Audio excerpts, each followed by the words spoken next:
A doença é uma postura adotada como meio de sobrevivência. Assim, a postura pode ser proporcional e adequada à situação. Por exemplo, quando um homem está sendo perseguido por um leão, o que vai acontecer? A sua postura de correr rápido e ter medo depende da sobrevivência deste homem. No entanto, se um homem está no mesmo estado, sem que um leão o persiga, ou ele adota a mesma postura, mesmo que um cachorrinho o persiga, ou está em tal pânico que não consegue pensar uma reação muito além do que é necessário à situação, então este estado deve ser removido através de um tratamento. Vou resumir o que eu disse até agora. É o seguinte: até agora, o que nós vimos? Nós vimos que a doença é um estado da mente e do corpo e que esse estado é uma postura que é adequado a uma situação particular e que precisa ser removido. Primeiro, quando tal situação não existe, ou seja, sem leão. Segundo, a situação agora é diferente, apenas um cachorrinho. A reação é desproporcional à situação. Pânico excessivo. A doença é vista assim, como uma postura adotada como meio de sobrevivência, mecanismo para atender a uma situação particular que não existe no momento. Essa postura nos faz reagirmos ao presente de maneira inadequada devido à nossa falsa percepção do momento presente. Uma coisa tão inadequada e uma reação desproporcional à situação, naturalmente, causa um estresse constante no organismo. E o estresse agrava a patologia, que a pessoa tem ou traz a tendência para uma determinada patologia. Ao tratar esta reação, reduzimos o estresse de todo o organismo e, portanto, sua influência agravante sobre a patologia. Assim, a patologia regride automaticamente. Isso nos leva à seguinte questão: por que reagimos de maneira inadequada e desproporcional? Para responder isso, devemos analisar separadamente. Primeiro, posturas inadequadas. Segundo, reações desproporcionais. Primeiro, posturas inadequadas. Entendemos a doença como um estado da mente e do corpo, um estado de espírito particular associado a um determinado estado do corpo. A doença não é nada externo, não é algo de fora. Conclusão: a doença é uma postura que é adotada pelo organismo para sobreviver em uma situação percebida. O estado que o organismo adota é a doença. Então, não é algo para ser removido, mas é algo que tem que ser mudado. A postura é um ajuste a uma situação particular e tem que voltar à sua forma original. Enquanto a situação existir e enquanto essa postura for proporcional à situação, ela não pode ser e não deve ser removida. Como assim, Clarice? Vou explicar melhor. Por exemplo, se você está levantando um saco pesado e tem que andar com esse saco pesado nas costas, para que você não quebre as costas, você tem que virar na direção oposta da bolsa. Assim, seu corpo adota uma postura para sobreviver nessa situação. Essa postura é saudável e vai te fazer bem nessa situação que é preciso. E enquanto a bolsa estiver pesada, a postura tem que ser mantida. Assim vemos que a postura é um ajuste. Desde que este ajuste seja proporcional à situação existente, desde que seja adequado a esta situação, e enquanto a situação ou o fator permanece, esse ajuste não pode e não deve ser corrigido. No entanto, na nossa prática, vemos que, na maioria das vezes, esse ajuste, essa reação à situação existente é totalmente inadequado. Posturas inadequadas podem ser encontradas nas pessoas. Por exemplo, olhe para o avarento. A mulher que não confia em ninguém e conta cuidadosamente seu dinheiro até o último centavo. Ela o mantém em um cofre, mas se sente insegura e pode ver ladrões à noite rondando a casa. Inquieta e ansiosa, esta mulher, magra, com mãos frias, bebendo água nervosamente, vive em estado de ansiedade constante, dor no peito, e ela tem certeza que a morte está próxima. Ela corre desordenadamente por vários médicos e ainda se sente insegura. Mesmo ao visitar o lugar mais bonito, ela conta seu dinheiro como se para protegê-la de ladrões, totalmente alheia à beleza ao seu redor. Quando ela recebe amor, ela reage com desconfiança. Ela tem pouco espaço para as pessoas e ainda menos espaço para experiências. Portanto, onde se originou um estado tão inadequado? Parece lógico que, em algum momento no passado, essa mulher deve ter estado em uma situação onde estava cercada por ladrões e, por isso, essa postura tornou-se necessária para sua sobrevivência. É provável que ela tenha sido muito enganada por pessoas mentirosas e, assim, ela não pode confiar em mais ninguém. Tal situação deixou uma marca nela e ela reage de forma totalmente inadequada ao presente por causa dessa impressão do passado. Quando uma pessoa se acostuma a algo por muito tempo, isso cria uma impressão, uma memória. Isto faz com que essa pessoa reaja de forma inadequada ou desproporcional à menor provocação. Vamos pegar o exemplo de um homem que vive em uma área assolada pelo terror, onde há grande quantidade de violência e matança. Ele continua muito assustado. Há um estado de medo nele.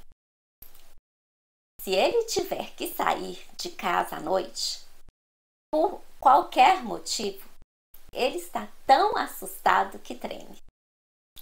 Ele continua procurando por trás e pela frente. Ele sente que alguém vai fazer algo com ele. como se alguém estivesse pronto para atacá-lo.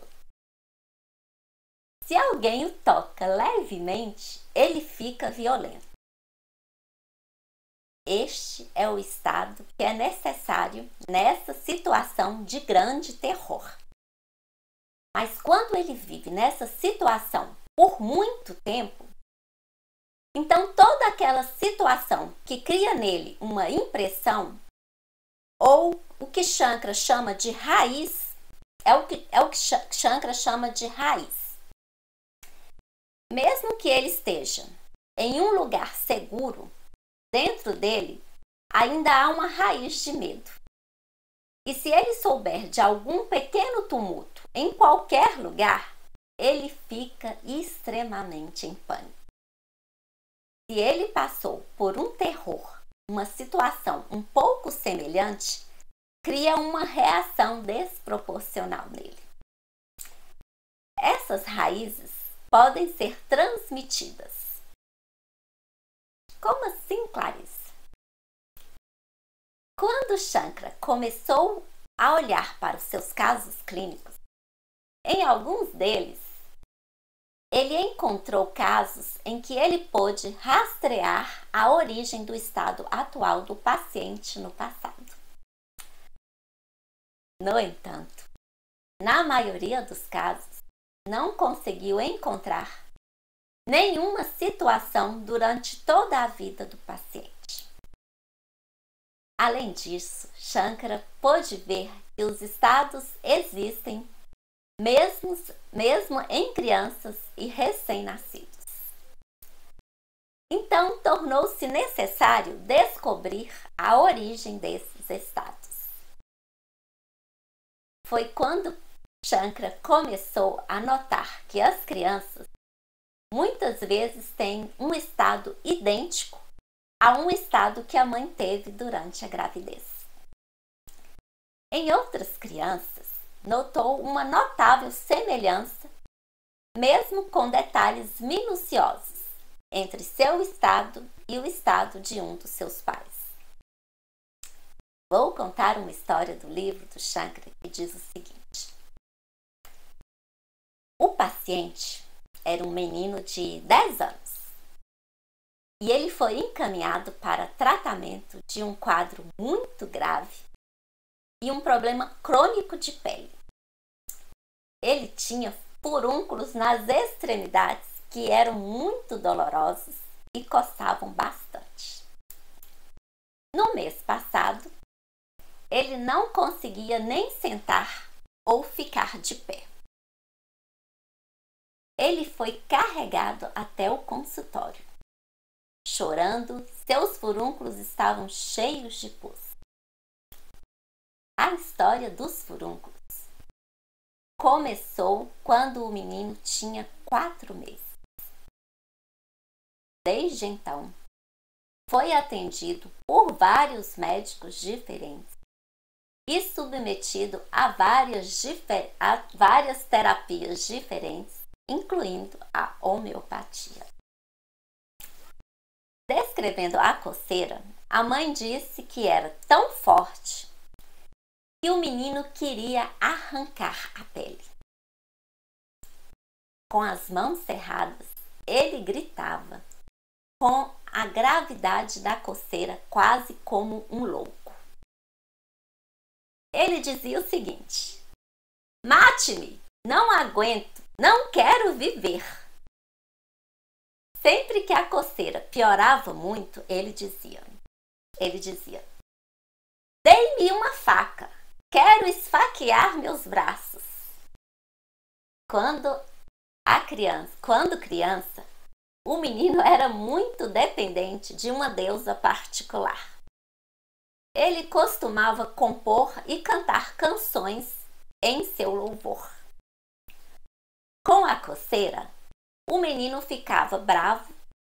Ele ficava bravo com a deusa e dizia o seguinte: "Eu fiz tanto por ela e foi isso que ela fez comigo." Ele rasgou a imagem que ele tinha da deusa. Ele era muito sensível, tanto na mente como na pele. ele não podia tolerar nem mesmo uma gota de água. Ele não podia tomar banho e estava sem sede. A coceira com a violência que acompanha não era contínua, mas era espasmódica. Houve um comportamento cruel. Ele dizia o seguinte: vou ficar louco. Fisicamente, havia aversão a vegetais, desejo por chocolate e aversão ao calor do sol. Neste caso, podemos ver os seguintes sintomas no nível mental e geral: violência, cruel, impulso para lágrima, deseja cortar, mutilar, impulso para esfaquear a carne, sensível à música sacra, desejos de chocolate, aversão a vegetais e aversão à água. Os principais sentimentos são: abandonada pela deusa, sentimento atormentado pela deusa, rúbrica, ilusão atormentado, sente que sofreu algo errado, rúbrica, ilusão, fantasias erradas, ele sofreu. Desses sentimentos vêm as reações violentas. Ele tem erupções cutâneas e reage como se estivesse em uma situação em que é atormentado e abandonado pela pessoa a quem serve e de quem é dependente, a deusa. Sabem qual o medicamento que Shankara indicou para este menino? O medicamento para tal estado é licínio. Na verdade, o menino desenvolveu o problema aos 4 meses.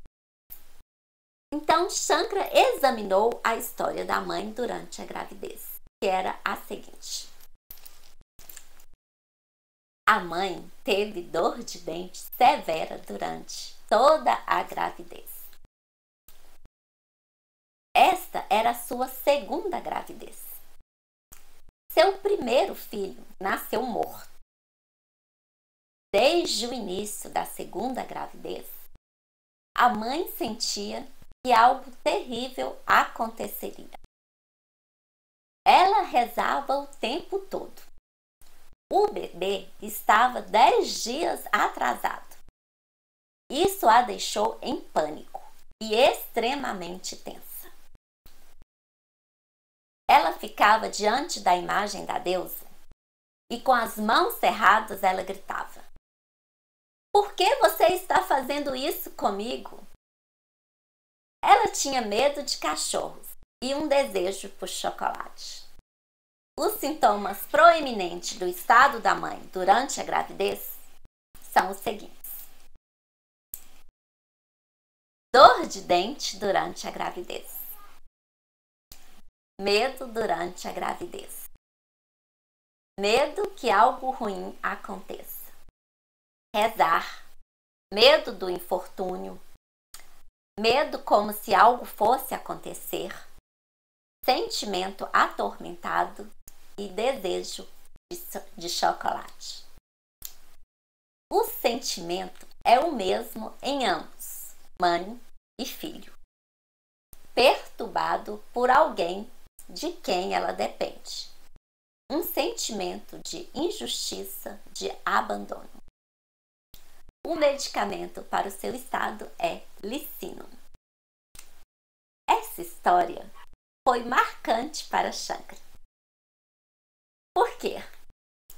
Porque ele viu o mesmo estado na mãe durante a gravidez e no seu filho. O menino se deu muito bem com licínio.